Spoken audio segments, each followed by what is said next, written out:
Hi and welcome to Whiskey Shared. You're watching my review of Brough Brothers Bourbon Whiskey.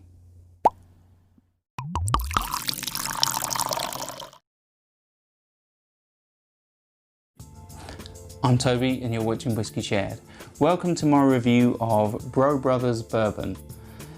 Brough Brothers Bourbon is the brainchild of three brothers, the Brough Brothers from Louisville, Kentucky. Their names are Victor, Chris and Bryson, and they decided to come up with a bourbon in their hometown,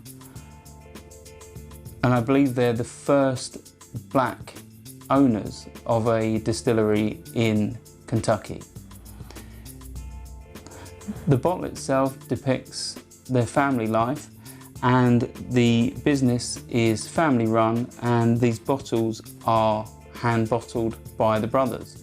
The whiskey inside is 41% ABV or 82 proof and is non-chill filtered.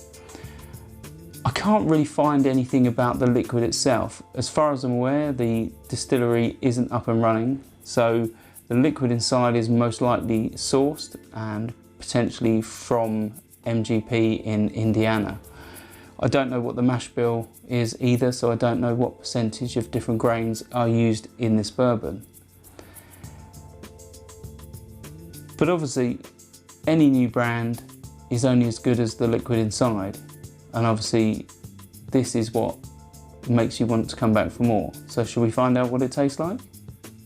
On to the whiskey.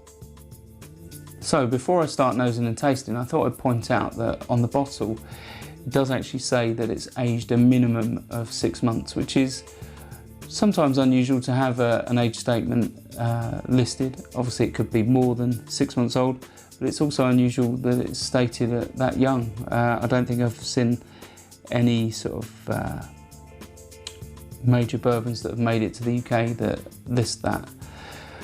Also, it's non-chill filtered, as I mentioned earlier, and it's quite interesting. I think it's the first bourbon I've had which is actually quite cloudy in the bottle, which is something that can happen with non-chill filtered whiskies. Obviously that doesn't detract from the taste, but it's just something I'd point out. Let's have a quick look at the colour. I'd say that's like an old gold. There's a really nice sort of shade to it. So let's try it on the nose. Right, so instantly, as you'd expect, I get like a brown sugar, but there's also like a honey note. There's also like a rye spiciness to it on the nose. So I do wonder if there's a decent proportion of rye in this mash bill. Yeah, that brown sugar is really strong, really is nice. And there's also a nice sort of charred oak note in there. Yeah, there's not a massive amount going on, the sort of flavours you'd expect, but there is like a rye note in there, which is nice. Let's try it on the palate.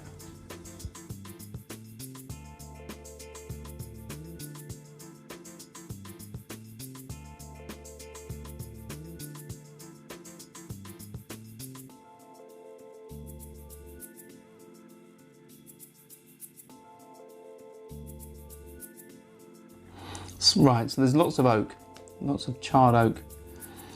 There's lots of heat, even at 41% ABV, there's a decent amount of heat. Along with that heat, there's a pepperiness.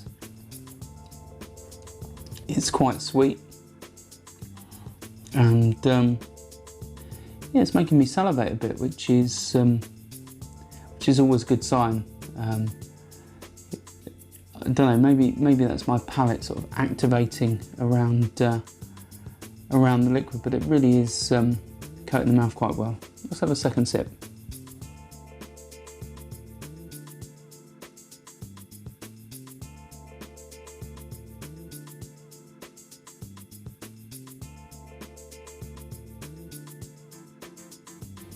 Yeah, it coats the mouth quite well.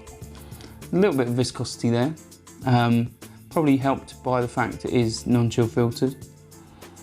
Lovely sweet vanilla, lovely brown sugar notes, And that heat and pepper, it's not overpowering, it's there.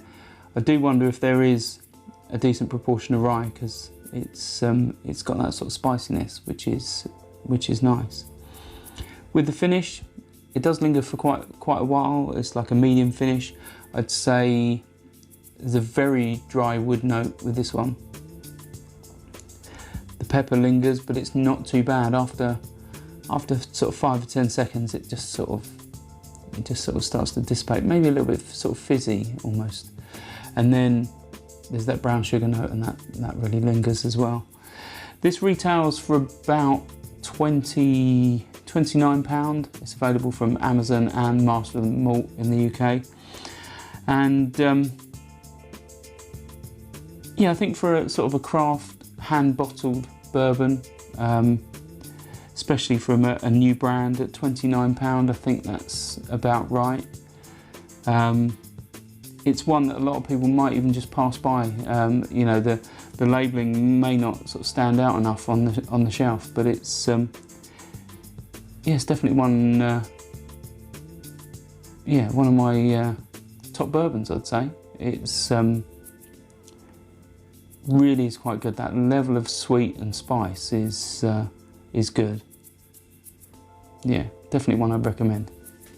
Sauncher. I hope you enjoyed this video. If you did, why not give it a like or a comment, and please consider subscribing for more videos like this.